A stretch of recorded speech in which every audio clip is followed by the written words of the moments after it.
हमारे चैनल को सब्सक्राइब करें, वीडियो को लाइक करें, वीडियो को शेयर करें। आपको ये भी याद दिला दिया देना चाहते हैं कि कृपया हमारे नेशनल हिंदू नैरेटिव फंड को आप ज्वाइन करें सब्सक्रिप्शन प्लान के माध्यम से। हम क्यों बना रहे हैं ये नैरेटिव? आपने देख लिया इस इलेक्शन में भी कि नैरेटिव का कितना असर पड़ता है। लोगों ने झूठा नैरेटिव बनाया और इलेक्शन में 99 सीटें ले आए, डबल कर ली लगभग अब। तो नैरेटिव की जो महत्ता है उसको बहुत अधिक करके आंका जाना चाहिए। इसीलिए इस नैरेटिव फंड के लिए सब्सक्रिप्शन प्लान्स को आप कृपया ज्वाइन करें। ये ज्वाइन बटन के अतिरिक्त है, यानी उसके एवज में है। बात करेंगे आज मुस्लिम वोट के वीटो की और कैसे मुसलमानों ने अपनी स्थिति और भी खराब कर ली है, और ये हम जानेंगे कैसे। चुनाव परिणाम आने के बाद में क्या-क्या हो रहा है, उसके माध्यम से जानेंगे। और ये जानेंगे कि भई मैंने एक बात कही थी कि 2024 सबसे उत्तम अवसर था राहुल गांधी के लिए चुनाव जीतने के लिए, इंडी अलायंस के लिए चुनाव जीतने के लिए। अब भाजपा सावधान हो गई है, उसको ये पता चल गया है कि उसने कहाँ गलतियाँ की, ये गलतियाँ दोहराई नहीं जाएँगी। इसका मैं आपको 100% आप इसकी गारंटी ले लीजिए। अगली बात मैं आपसे ये कहना चाहता हूँ कि वोट देके समाजवादी पार्टी को उत्तर प्रदेश में मुसलमान लगभग पूर्णतः अनाथ हो गया है। आप कहेंगे ये कैसी बात है? जी हाँ, ये ऐसी ही बात है। आप देखिए, उत्तर प्रदेश में 3 प्रमुख घटनाएँ हुई और मैं ये किसके माध्यम से कह रहा हूँ, एक बड़े संजीदा मुस्लिम तर्जियाकार यानी एक कमेंटेटर हैं, सैयद कासिम, लखनऊ से हैं। उन्होंने जो कुछ बातें कहीं वो सुनने लायक थी, हमने अभी सुनी 2-3 दिन पहले। 3 बातें उन्होंने कहीं। उन्होंने कही कि भई मैं उसमें चौथी और जोड़ूँगा अभी आपको। और सबसे पहली बात जो है, सबसे महत्वपूर्ण, आप जानते हैं कि अकबरपुर में क्या हुआ? आप जानते हैं अकबरपुर क्या है? अकबरपुर एक छोटी नदी आती है कुकरेल, जो गोमती में मिलती है।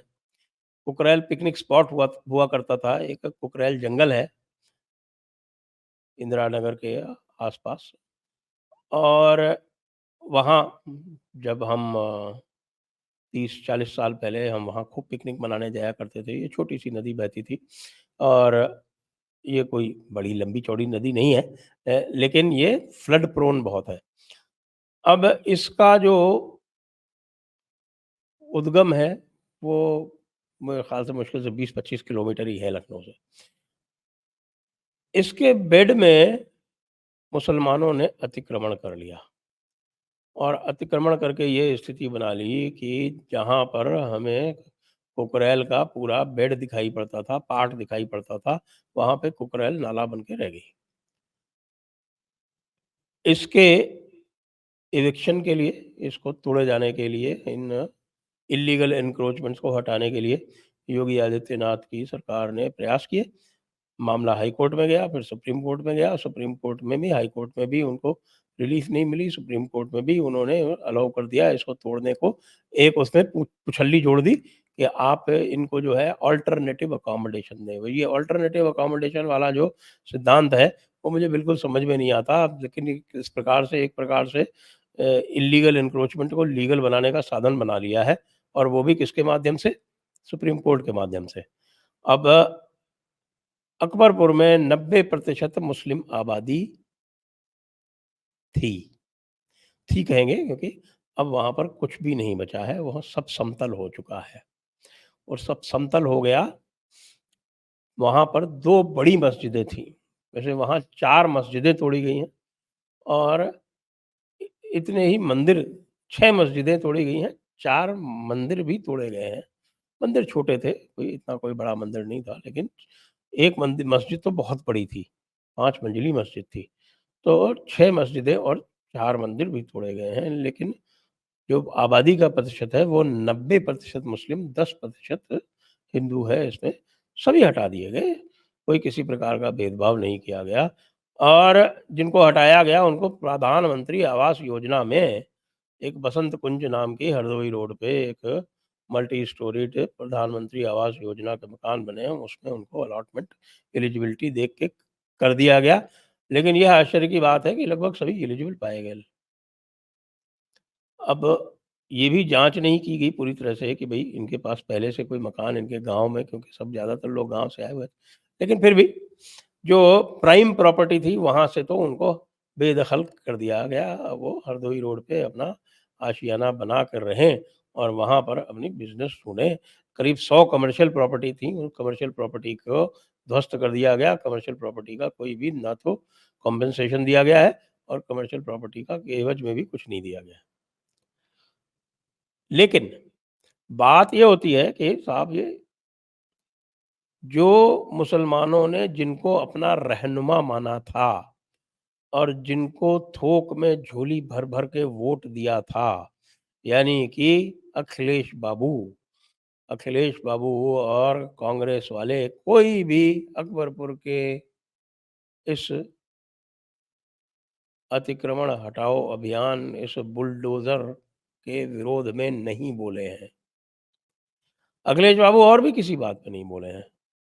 ये अखिलेश बाबू जो है वो एक बताते हैं कि साहब कि मुज़फ्फ़रनगर में कोई इस प्रकार की घटना हुई कि किसी मुसलमान को ज़बरदस्ती हटा दिया गया, एविक्ट कर दिया गया। वो अपने एमपी साहब जो बने हैं उनके नए-नए, उनके एमपी साहब को तलाशता रह गया, एमपी साहब को फ़ोन करने की कोशिश करता रह गया। एमपी साहब उनके कोई नहीं, कहीं नहीं मिले।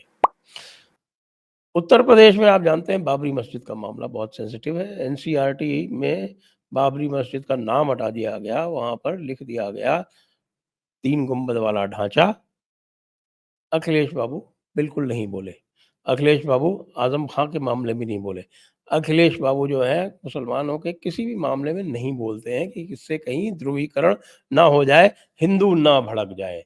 लेकिन फिर भी अगर किसी को गुलाम बने रहने का शौक है, तो भई गुलाम बने रहोगे, मिलेगा कुछ भी नहीं।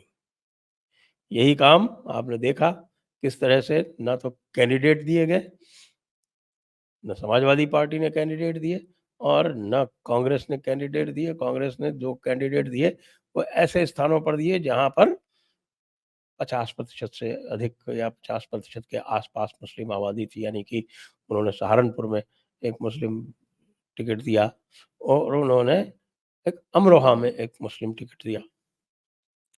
अमरोहा वाला हार भी गया। यानी इतनी भारी मुस्लिम आबादी होते हुए भी अमरोहा में हार भी गया।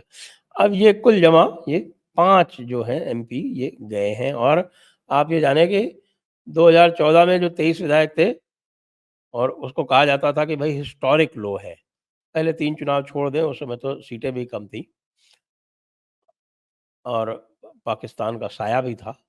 पाकिस्तान नया-नया बना था तो उसका इम्पैक्ट भी था, तो मुसलमानों को वैसे भी उस समय टिकट नहीं दिए जाते थे। लेकिन ये जो 23 का आंकड़ा 2014 में था, वो 2019 में बढ़ा था थोड़ा-सा और 2024 में वापस 23 पे चला गया है।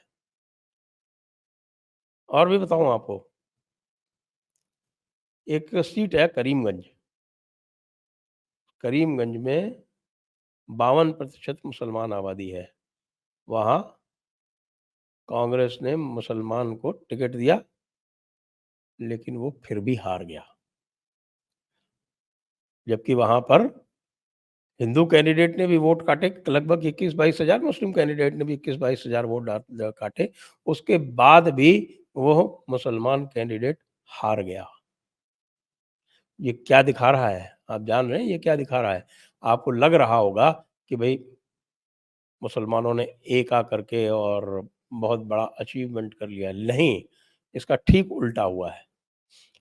क्योंकि इससे जो है वो हिंदू की प्रतिक्रिया अब आरंभ हो गई है और साथ में मुसलमान ने किसी मुस्लिम को ना चुन के राहुल गांधी को और अखिलेश यादव और ममता बनर्जी को अपना रहनुमा अपॉइंट करके ऐसा काम किया है कि अब वो इससे बाहर नहीं निकल पाएगा। देखिए, ममता बनर्जी ने भी मुसलमान कैंडिडेट्स की संख्या कम।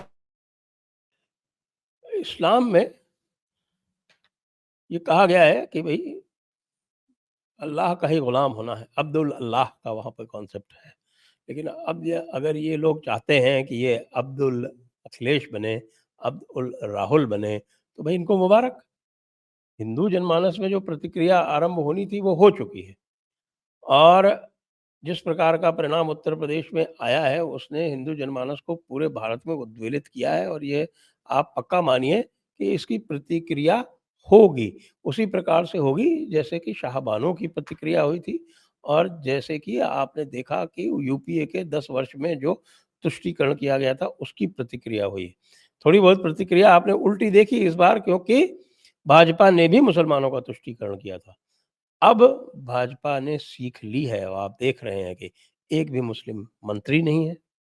माइनॉरिटी के नाम पे 5 मंत्री हैं, बौद्ध हैं, जैन हैं, सब कुछ है। हो सकता है कल को कोई पारसी भी बन जाए, लेकिन मुस्लिम अब नहीं बनेगा।